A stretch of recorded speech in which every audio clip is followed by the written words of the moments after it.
Every year, the number of children diagnosed with ADHD goes up. The drug Ritalin is often used, but new guidelines from NICE are going to make some radical suggestions about diagnosis and treatment. They'll say the under fives shouldn't have the drugs at all, and older children, unless it's very severe, should be offered psychological support and their parents training programmes before drugs are even considered. But new research has found that children themselves can be surprisingly positive about taking medication. Their views aren't often heard, but Dr. Inala Singh from the London School of Economics conducted in-depth interviews with children with ADHD, and we spoke to some of them too. It's like, you know, have you ever seen Spider-Man? Like, you know, like Dr. Tavis when he's got all the tentacles and he can't control who he is. You feel a bit like that, like you're not in control of your body, you react. People that see you think, because they're like, when they see you running about, you know, being you, they go, oh, you must be immature and violent, I'm not going to hang around with you. Because they see you, like, punching stuff, like, to get your anger out. And, like, they think, oh, I'm not going to hang around with you because you're violent. I was a bit more random than everyone else. Like, I used to just stand up in class and shout chaffinch and make waving arm motions. With certain things, I become more aggressive easily. And, like, people often sometimes take the mickey out of you for it. And I used to get really angry about it, but now I don't lash out. People at school used to bully me, and I was bullied since reception by this boy, and he knew that I was easy to wind up. So I used to lose my temper in like a second or two, because he knew that I was an easy target.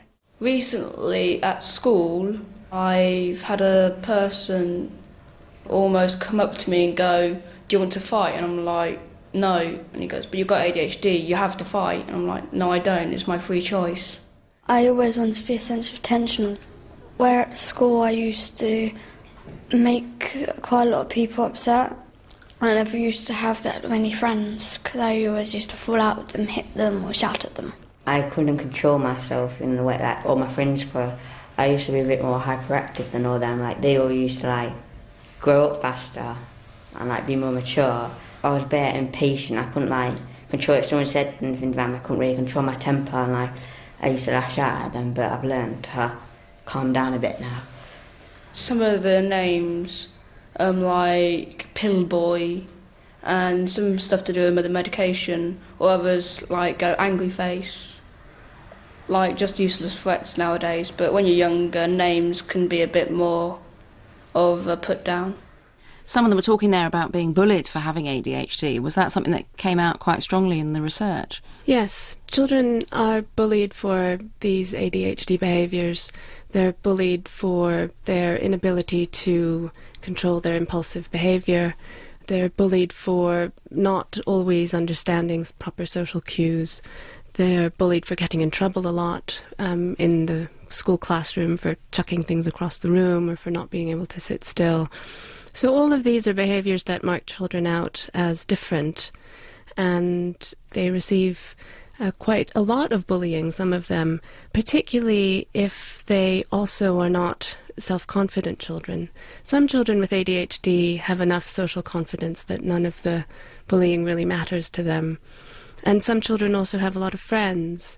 And one of the things we've found is that when it comes to ADHD behaviours, one of the important things to children in helping them behave in the context of their peers is having some friends who will look out for them and help them in social situations. Now, some children who have ADHD are given drugs for it, and Ritalin's the most common. So we asked the children what they made of taking the drugs. When I'm not on my medication, I'm a totally different person. I can be hyperactive, you know, and like get short tempered. When I'm on my medication, I'm like, if I can concentrate better, I feel like I'm more in control of what I'm doing in my surroundings. I know it helps, but it's quite annoying because I want to see if I can do it on my own. But if I'm going to get help, I have to take them. And what effect do you think taking the tablets has on you? I think it calms me down and don't make me lose my temper as easy. And I think it tells me to leave it alone and don't fight. I'm not on medication anymore. One day I just refused to take medication because some of the days when you forget to take medication, you feel different from what you do. Like, I feel a bit less aggressive, but more free of my opinion. Medication works differently for everyone. Like, some people, it just makes them shake uncontrollably. And what effect did it have on you when you first took it? Did it calm you down, or? It calmed me down for my hyperactivity, but it did make me like more wanting to. Well, I got stressed easier. Sometimes I think the tablets don't really do anything, but then a couple of days I didn't take it because I didn't think that was helping me. Then I realised when I didn't take it, I was angry nearly all the time. But when I started taking it again, I see that I made more friends than I did as usual, so I just started taking them again. I mean, I was really struck by how positive they were about taking the drugs. The children we speak to are generally quite positive about taking these drugs, but the other thing that I hear when I listen to these children and other children talk about the drugs is how thoughtful they are about it, that it's not just blanketly, this is great, it changes my life, I can now function and perform, nor is it, this is awful, but that there's a real integration of the positive and the negative, and you can also hear them weighing it up for themselves, so that older children we speak to very often will start to wonder what they're like off medication and begin to do some experimentation with going off medication, sometimes with their parents' knowledge and sometimes not.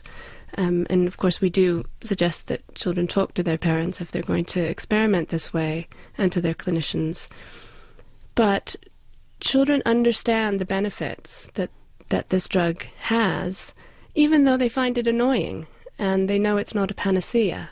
They know they still have to make an effort, even with the drug, to behave properly and to focus and concentrate. So did you find there was more of a stigma associated with some of the behaviours they showed than there was with taking drugs?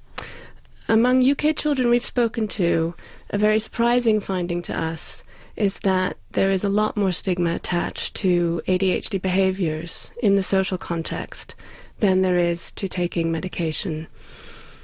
ADHD behaviours really mark children out as different, and it makes it very difficult for them socially sometimes. Whereas taking medication, some children tell us, well, my friends say everybody takes some sort of medication, so it's not a problem. Other children don't tell people at school, and because we now have these long-acting medications where children are no longer needing to be medicated during the school day, it's possible for their friends not to know.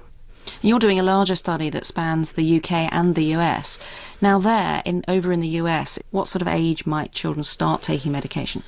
Well, in the UK, generally children are initially diagnosed with ADHD around primary school age, so around 7 or 8. And some parents want to wait to see what happens until children take medications. In the United States, there is quite a frightening trend of children at very young ages starting to be given medications for ADHD and for other conditions such as pediatric bipolar disorder, for example, or depression. And so there are instances of children as young as 3 being put on psychiatric medications.